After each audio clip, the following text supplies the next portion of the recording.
Next, we move on to specification number 4, which asks us to explain how the structure of an egg cell is related to its function, focusing on its energy stores and the jelly coat that changes during fertilization. Egg cells are the female gametes, and here we will explore their structure and understand how it supports their role in reproduction. Here you can see a diagram of the egg cell, which is a highly specialized female reproductive cell designed to support fertilization and the early development of an embryo. It is generally the largest cell in the human body, and its structure is perfectly adapted to its function. At the center of the egg cell is the haploid nucleus, also called the germinal vesicle. This nucleus contains 23 chromosomes, which is half the normal chromosome number in humans. When the sperm fuses with the egg, the resulting zygote has the correct diploid number of chromosomes, ensuring proper genetic makeup for the new individual. Surrounding the nucleus is the cytoplasm, also known as the euplasm, which contains nutrient-rich yolk droplets. These droplets are made up of lipids, proteins, and carbohydrates, providing essential nourishment to the developing embryo until it can implant in the uterus. In humans, the yolk content is relatively small, while in species like birds and reptiles it is more abundant to sustain the embryo before external feeding is possible. Encasing the cytoplasm is a protective jelly coat, called the zona pellucida in mammals. This layer is thick and transparent and serves multiple functions. It protects the egg, ensures that only a single sperm can enter during fertilization, and helps the sperm recognize the egg for successful fusion. Beneath this layer lies the plasma membrane, which surrounds the cytoplasm. Upon sperm entry, the membrane undergoes changes that prevent additional sperm from entering, safeguarding against polyspermy. The cytoplasm is also packed with mitochondria, which generate the energy needed for fertilization and the first stages of cell division. This energy supply is critical because the egg must support rapid cell divisions immediately after fertilization. In humans and most mammals, these mitochondria are inherited only from the mother, providing maternal genetic contribution for energy production. Finally, the outermost layer of the egg is made up of follicle cells.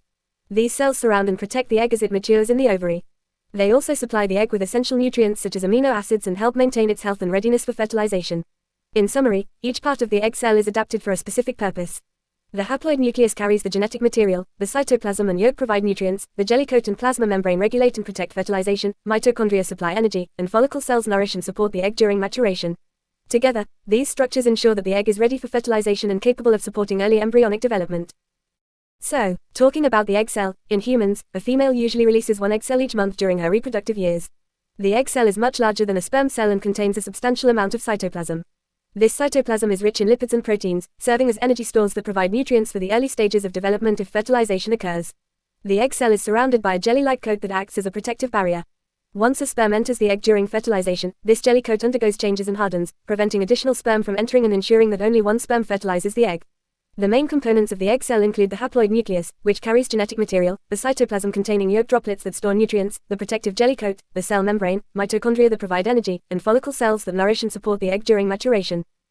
Moreover, egg cells are present in the ovaries from birth, and no new egg cells are produced during a female's lifetime.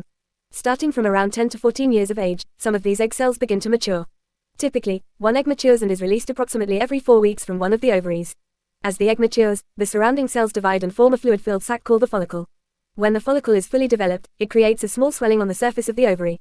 Eventually, the follicle bursts and releases the egg into the oviduct, a process known as ovulation. After ovulation, the egg gradually moves along the oviduct towards the uterus. This movement is assisted by tiny hair-like structures called cilia, which gently push the egg along the tube. The main components of the egg cell include the haploid nucleus, the cytoplasm containing yolk droplets, the protective jelly coat, the cell membrane, mitochondria that provide energy, and follicle cells that nourish and support the egg during its maturation. We can also compare the sperm and egg to understand the differences and adaptations as gametes. The sperm has a flagellum, or tail, which enables it to swim toward the egg. At the tip of the sperm is the acrosome, which contains enzymes that digest the protective jelly coat of the egg, allowing the sperm to enter the egg's cytoplasm. The sperm's midpiece contains many mitochondria, which provide the energy needed for movement. In contrast, the egg is much larger and contains a large amount of cytoplasm rich in nutrients.